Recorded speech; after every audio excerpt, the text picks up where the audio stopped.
বাংলাদেশের সামরিক সক্ষমতা নতুন উচ্চতায় পৌঁছেছে এবং এর পেছনে রয়েছে তুরস্কের শর্তহীন সহযোগিতা। সম্প্রতি তুরস্ক থেকে বাংলাদেশে আসতে শুরু করেছে আধুনিক সমরাস্ত্র, যার মধ্যে রয়েছে মিসাইল, ট্যাঙ্ক ও অ্যাটাক হেলিকপ্টার। বিশ্ব রাজনীতির উত্তাল সমুদ্রে বাংলাদেশ যেন এক নতুন ধাপ পেরিয়ে সামরিক পরাশক্তির পথে এগিয়ে যাচ্ছে।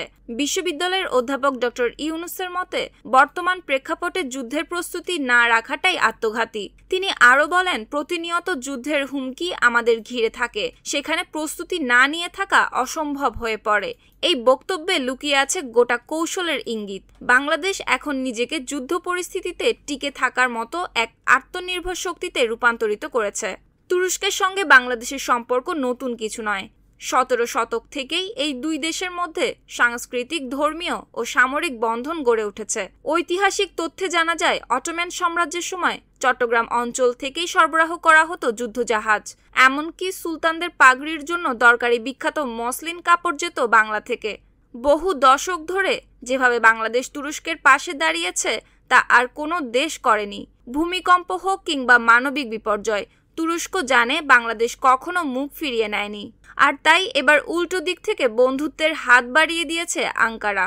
আন্তর্জাতিক অস্ত্র বিক্রির ক্ষেত্রে অধিকাংশ দেশ অজস্র শর্ত আর রাজনৈতিক চাপে জর্জরিত, কিন্তু তুরস্ক একেবারে ব্যতিক্রম। তারা বলছে, বন্ধু দেশের পাশে দাঁড়াতে শর্তের দরকার নেই, বিশেষ করে মুসলিম দেশ হলে তো কথাই নেই।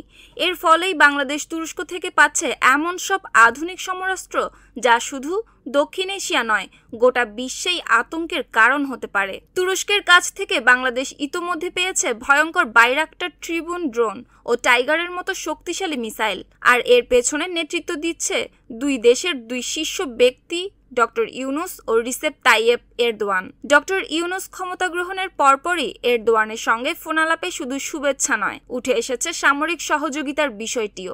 এমনকি বাংলাদেশকে তুরস্কের সফরের আমন্ত্রণও জানান এরদোয়ান। তুরস্ক আজ বিশ্বের অন্যতম ড্রোন উৎপাদক দেশ। তাদের তৈরি ড্রোন ও মিসাইল শুধু আধুনিক নয়, দামে এতটাই সাশ্রয়ী যে অনেক উন্নয়নশীল দেশের জন্য তা হয়ে উঠেছে একমাত্র বিকল্প। আর বাংলাদেশ তুরস্কের এই সুযোগটাই নিচ্ছে পুরোপুরি কাজে লাগিয়ে। 2004 সালে বাংলাদেশ ও তুরস্কের মধ্যে স্বাক্ষর হয় মিলিটারি ট্রেনিং এগ্রিমেন্ট। এরপর থেকে শুরু হয় সামরিক উপকরণ আমদানি। এর মধ্যে রয়েছে কালবার মিসাইল সিস্টেম, অটোকার কোবরা লাইটার, multiple rocket launcher, medium range guided missile এবং সর্বোপরি বাইরাক্টার ট্রিবিউট ড্রোন। এছাড়া তুরস্কের প্রতিরক্ষা কোম্পানি থেকে বাংলাদেশ পেয়েছে 105 এবং 155 মিলিমিটার আর্টিলারি শেল উৎপাদনের প্রযুক্তিও। এই প্রযুক্তি হস্তান্তর কিন্তু ইতিহাসে এক নতুন নজির। এত কিছুর পাশাপাশি প্রশিক্ষণের ক্ষেত্রেও তুরস্ক বাংলাদেশকে দিচ্ছে শক্ত ভিত্তি। আজ পর্যন্ত 3000-এরও বেশি বাংলাদেশি সেনা সদস্য তুরস্ক থেকে প্রশিক্ষণ নিয়েছে। বিশেষ করে নৌবাহিনীর সোয়াক ইউনিট সবচেয়ে স্পর্শকাতর ও গোপন। এই ইউনিটটি সরাসরি তুরস্কের কাছে অত্যাধুনিক সামরিক প্রশিক্ষণ গ্রহণ করেছে। এটি বাংলাদেশের জন্য এক বিরল সুযোগ। বাংলাদেশের ভূরাজনৈতিক বাস্তবতা বলছে, প্রতিবেশী দেশগুলোর আচরণ সবসময় বন্ধুত্বপূর্ণ ছিল না। আর তাই রাজনৈতিক পরিবর্তনের পরপরই তুরস্ক যেন দায়িত্ব নিয়েছে বাংলাদেশকে আকাশ ও স্থল প্রতিরক্ষায় দুর্ভেদ্য করে গড়ে তোলার। এর প্রমাণ ATACMS মিসাইল, হেজার ও প্লাস সিস্টেম। এই মিসাইলগুলো শত্রুর যুদ্ধবিমানকেই শুধু নয়, পুরো বেস ধ্বংস করে দিতে সক্ষম।